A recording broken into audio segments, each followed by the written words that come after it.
Bonjour à tous, bienvenue dans cette vidéo consacrée au déverrouillage articulaire. On commence avec le grand oui, inspire en haut, expire menton poitrine.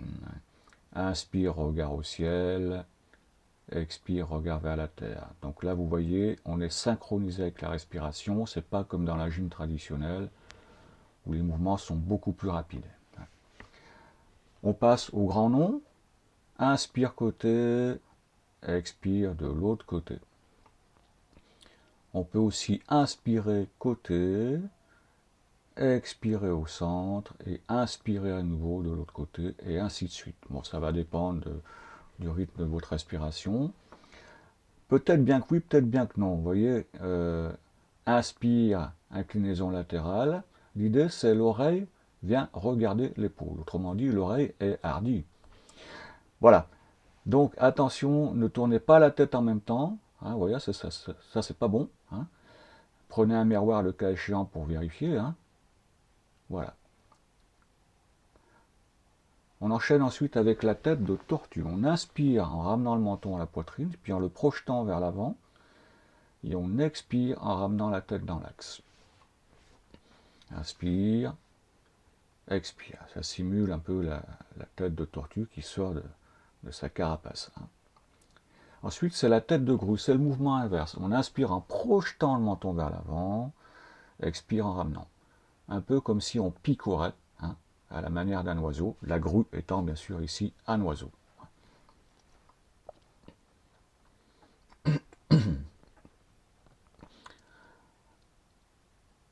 Rotation alternée, inspire, regard au ciel, expire, menton, poitrine. Et on change de sens.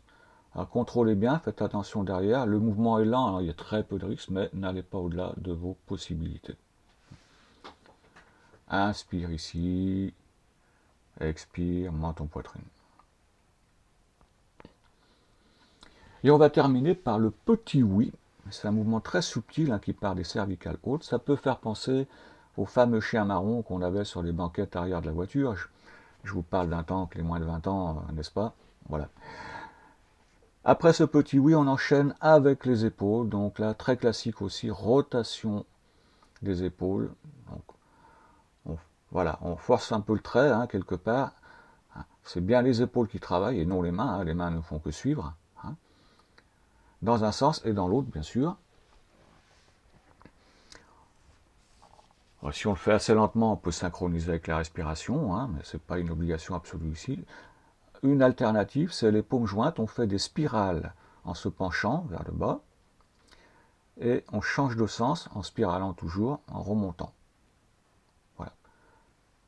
Donc c'est un mouvement un peu plus global, hein, ici, qui demande un petit peu plus de coordination. Très bien. Un autre mouvement, plus global aussi, ce que j'appelle le grand 8. Vous voyez que les paumes suivent normalement la direction terre ou ciel en fonction du mouvement. Il faut passer par le centre à chaque fois. Voyez. C'est comme si on dessinait un 8 ou le signe infini. Un 8 couché ou le signe infini, c'est la même chose. Hein. Voilà. Bien détendu. Avec les deux mains en même temps, toujours dans la même logique. Voilà. Il faut éviter le mouvement de balançoire, hein, c'est pas ça, hein, ça c'est la balançoire, hein, c'est pas le grand 8. Voilà. Donc pensez bien à passer par le centre, voilà, avec une certaine fluidité dans le mouvement.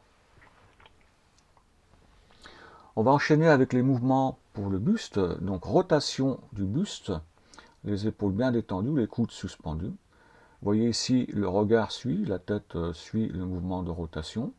Dans une deuxième étape, on va remettre la tête bien dans l'axe, regard droit devant vous. Vous continuez les rotations, mais sans tourner la tête, ce qui procure un léger massage au niveau des cervicales, une légère mobilisation au niveau des cervicales. Percussion devant l'épaule et la région lombaire, et on peut ajouter éventuellement le fait de décoller le talon de la jambe opposée au sens du mouvement, de la rotation. Alors là, ouverture des poignets, donc on aurait pu le placer tout de suite après les cervicales, hein, mais ici bah, c'est le moment de le mettre, dans un sens ou dans un autre. On peut procéder d'une autre façon. les bras légèrement tendus, on fait des rotations dans un sens, cette fois-ci les mains sont séparées, et ensuite on enchaîne les rotations dans l'autre sens. Voilà. C'est important de libérer au niveau des poignets, puisque ça permet au chi de mieux arriver dans les paumes des mains, et vous le savez, les paumes des mains contiennent un point très important, Lao Kong, et c'est fondamental dans la pratique du Qigong. Grande rotation du buste ici en se penchant en avant puis légèrement en arrière. Attention derrière de ne pas trop cambrer. N'allez pas au-delà de vos possibilités, encore une fois. Et bien sûr, on change de sens comme il se doit.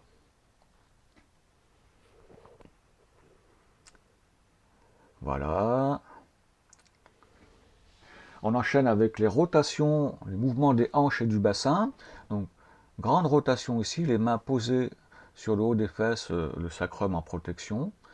Voilà, c'est comme si on voulait faire un cercle, dessiner un cercle avec son périnée. Donc, on explore bien tous les degrés de liberté de ce mouvement, c'est-à-dire déhanchement sur les côtés, vers l'arrière, vers l'avant. Voilà. Ensuite, on va faire la même chose, mais de façon plus subtile, en posant les mains sur les hanches, petite rotation du bassin, donc on cherche là plus de fluidité, vous voyez que les jambes sont moins sollicitées, de la fluidité, de la souplesse, et bien sûr on fait dans les deux sens.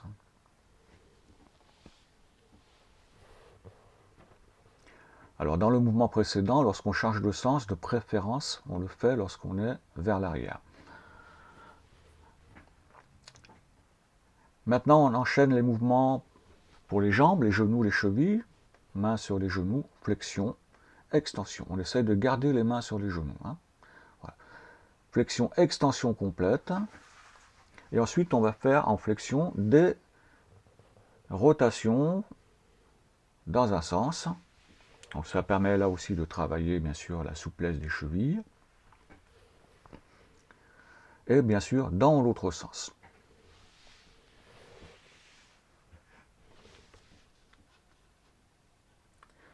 On peut aussi ouvrir ici vers l'extérieur à partir des genoux joints. On fait plusieurs mouvements de ce type. Et inversement, en ramenant vers l'intérieur.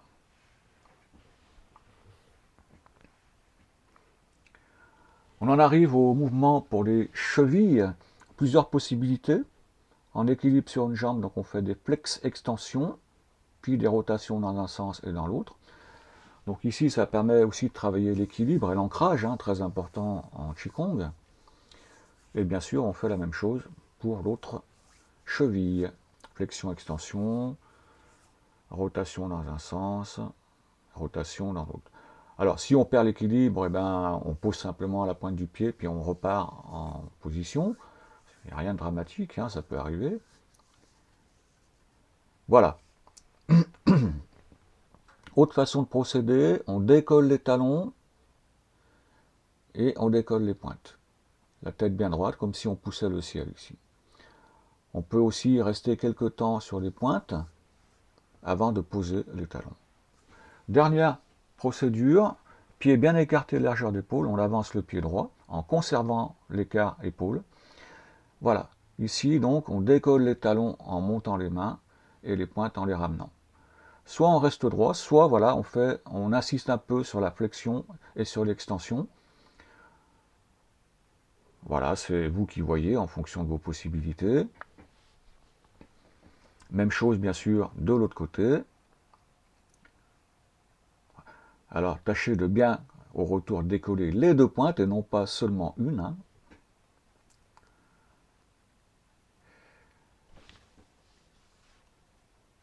Voilà, nous sommes en fin de séance de déverrouillage. Merci de votre attention.